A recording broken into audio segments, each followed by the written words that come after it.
Delhi's new EV policy is being projected as a major step towards cleaner air and zero emission mobility. The government says that the focus is clear, the move is good. The city's massive two-wheeler and three-wheeler base will shift towards electric vehicles, reduce pollution, cut dependence on imported fuel. But the question is, are we EV ready?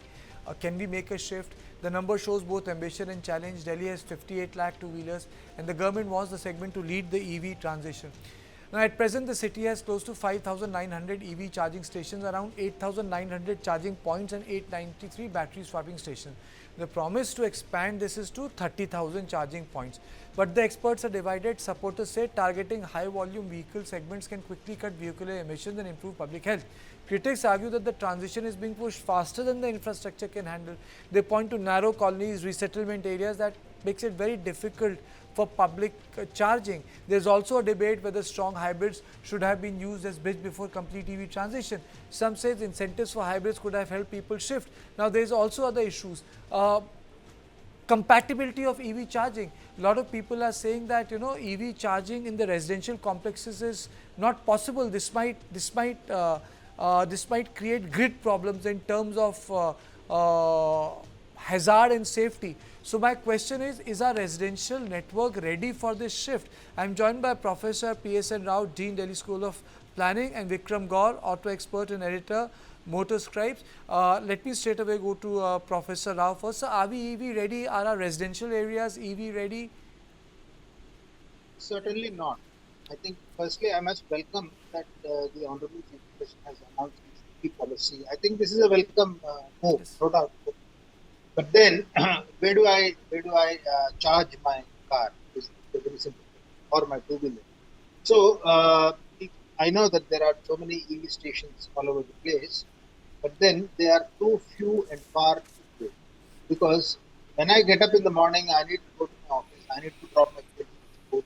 I need the charging point at my residence or in my neighborhood at best, not anywhere beyond that.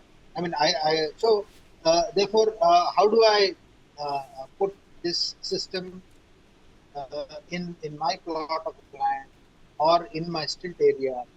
What are the standards? There are no standards available. There are no building bylaws provided. So I think first of all we need to have that in place, and then we must ensure that I know that in some cooperative housing societies the RWAs has come forward and then they've put up a couple of charging stations. But Delhi is a city by and large having plotted development. So we all live on plots of land where there are a couple of floors and there are so many cars, and therefore, how do you do this charging? It's a very, very big problem. Number one. Number two. Now, if this large number of cars are all to charge their batteries, then what is the amount of energy consumption that's going to happen?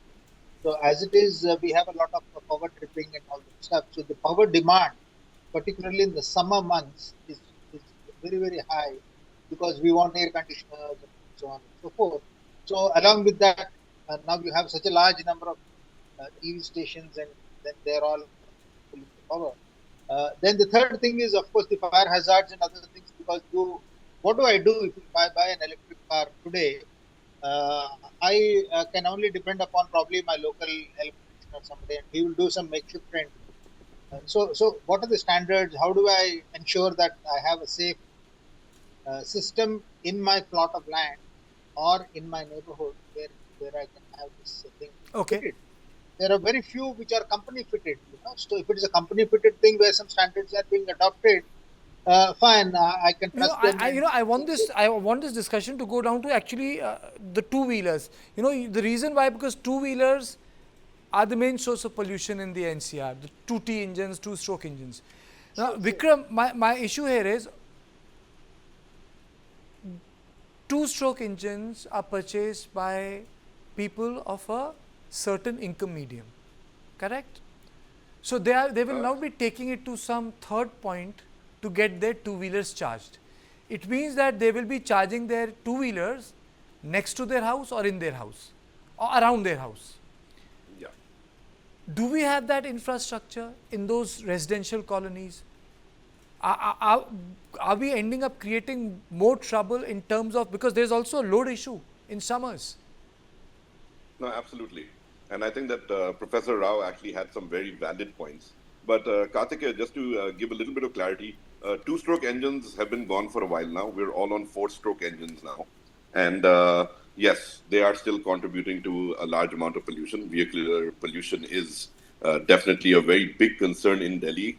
And even in the winters, we see that ppm score going above 900. But when we come down to two-wheelers and electric two-wheelers, they are just last mile mobility solutions at this stage. We don't have too many players who are looking at totally getting rid of what a 100cc motorcycle does for a people.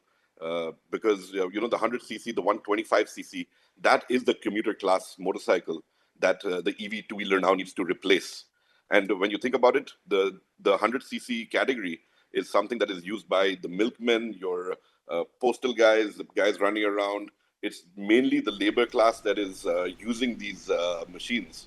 And for them to adapt to an EV, it becomes as hard as, like you said, will they get the charging spots?